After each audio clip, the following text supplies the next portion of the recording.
responds to the request from Russia, China, Pakistan, and Algeria to convene this meeting. We thank the UN Secretary General for his opening remarks, as well as the Undersecretary General for Political and Peacebuilding Affairs and the Director of the IAEA for their briefings. Madam President, exactly a week has elapsed since the start of the escalation of the Iran-Israeli conflict, which the Security Council discussed on the 13th of June.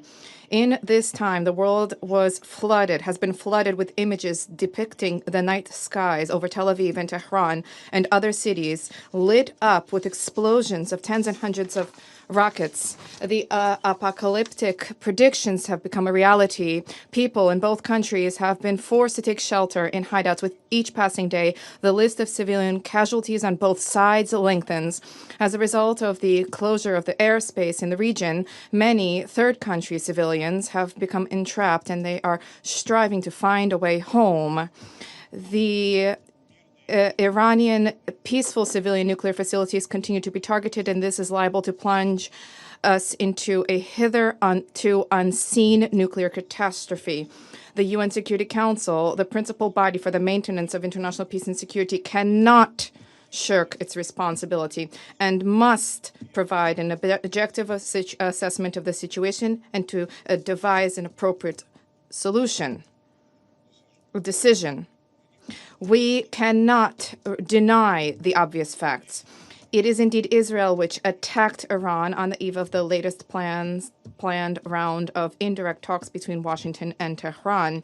Thereby, West Jerusalem not only demonstrated blatant disregard for the efforts that have been undertaken to seek a diplomatic solution to issues around the Iranian nuclear program, but also demonstrated contempt for its key ally, the United States, which up until recently had been declaring an intent to reach a compromise solution on this matter.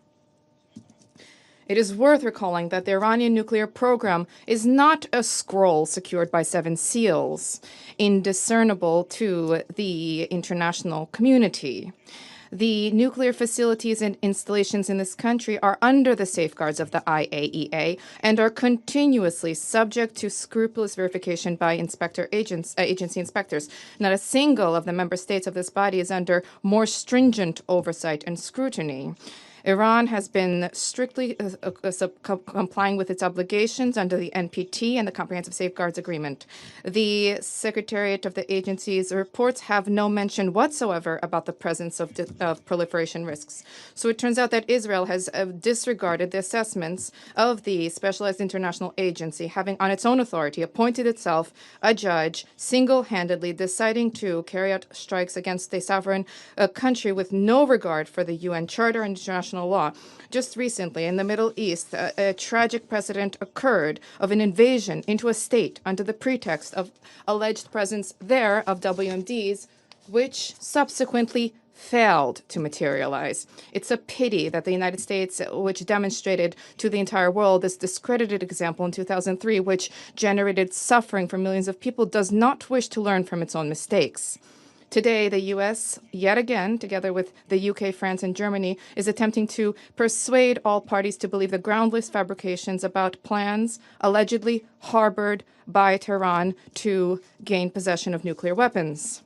Nor can we forget the fact that the attack on Iran was carried out at the time when the entire world observed with horror the ongoing man-made disaster which was unfolding in Gaza and continues to unfold in Gaza, and was condemned the ongoing humanitarian blockade of the Strip and was awaiting the high-level conference in support of the two-state formula under the aegis of the United Nations in accordance with General Assembly resolutions.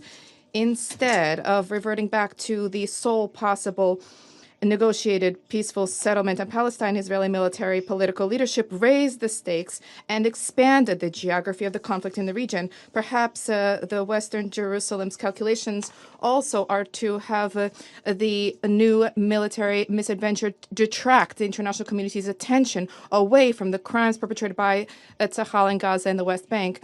We have seen highly perilous attempts to drag third countries into this confrontation, and this, as was rightly noted by the Secretary General, would have colossal consequences, not just for the stakeholders and the parties engaged, but for the entire region, international peace and security as a whole. We concur with Mr. Guterres' position about the need to avoid internationalization of the conflict. Madam President, the present escalation around Iran did not start yesterday. Having attacked the country, Israel first received a direct pass from a host of Western states. The rhetoric uttered by British, French, and German diplomats in the lofty chambers of the UN Security Council and the IAEA Board of Governors are equally dangerous, just as dangerous as the deadliest weaponry. The blatant blackmail of the leadership of the agency in order to compel it to draft a vague so-called comprehensive assessment on the Iranian nuclear program, pushing through biased anti-Iranian resolutions at the IAEA Board of Governors. All of this made those countries effectively complicit in the Israeli aggression.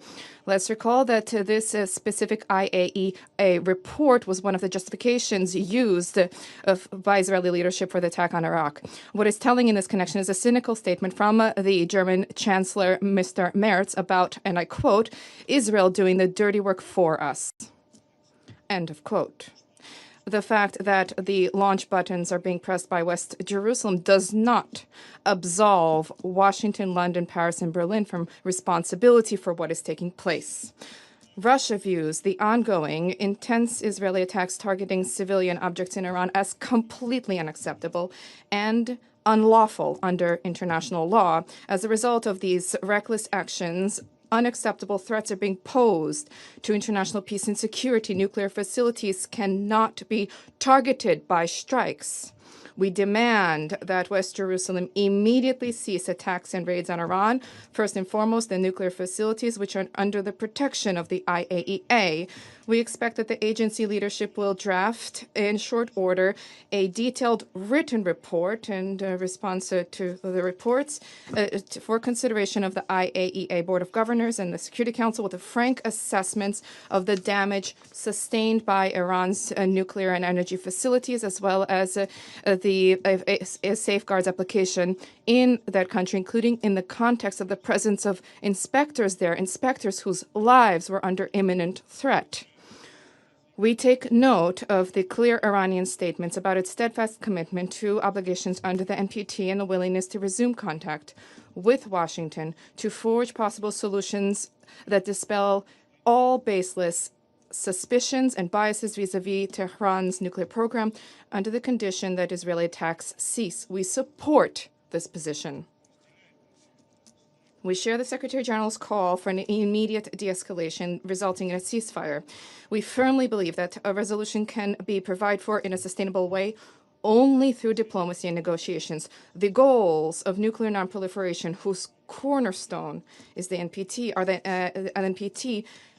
cannot and must not be attained through aggression at the cost of innocent lives. We believe that solutions whereby Iran's right to peaceful nuclear activity and Israel's unconditional safety and security will simultaneously be upheld are feasible and attainable. We have conveyed these options to our U.S. and Israeli colleagues as well as Iranian partners. We stand ready to provide them with the necessary assistance in seeking solutions that are acceptable to all. For now, we still have an opportunity to avoid another devastating war that would have unpredictable repercussions for the entire region and world. We stand ready to seek relevant solutions and decisions at the UN Security Council to engage constructively with all parties who genuinely advocate diplomacy and dialogue. Thank you. What we just heard from the Russian ambassador at the United Nations is not just a diplomatic statement, it's a sobering warning to the world. A warning that we are inching closer to the brink of World War III, and that unless nations pull back from this path of destruction, the entire globe may pay the price. Let's be clear. Iran has the right to defend its sovereignty. For years, it has been under sanctions, targeted by covert operations, and now faces open military strikes, particularly on its civilian nuclear facilities, which are under strict international oversight by the IAEA. Iran has complied with the Non-Proliferation Treaty, yet it is being treated as if it were a rogue nation. Meanwhile, the aggressor, Israel, launches unauthorized attacks, threatening global security and dragging the world closer to disaster. The ambassador rightly pointed out that this recent escalation did not begin in a vacuum. It began with a reckless Israeli airstrike, timed just before renewed peace talks were set to begin. In doing so, Israel not only undermined diplomacy, it also showed contempt for its own allies, including the United States. And let's not forget the broader context. These provocations are unfolding while Gaza is already suffering under a brutal blockade and siege. What we are witnessing is not just an Iran-Israel conflict. It is a dangerous regional powder keg with global implications. Nuclear facilities are being targeted, civilian lives are being lost, and powerful nations are being dragged into a conflict that could spiral out of control. The world must ask, who benefits from war? Certainly not the people of Iran, not the citizens of Israel, and not the billions of us watching in fear across the world. The only beneficiaries are the merchants of death, the weapons manufacturers, the war hawks, and the geopolitical chess players willing to gamble with human life for power. Instead of escalating conflict, the global community must rally behind peace. Iran has expressed its willingness to talk, to negotiate, and to de-escalate, if Israel stops its aggression. That is a fair and rational position, one rooted in international law and mutual respect. It is time for the United Nations to stand for justice, not double standards.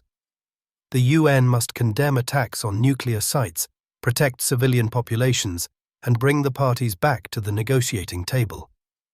This is not just about Iran. This is about preventing a catastrophic war that could engulf the entire Middle East and far beyond.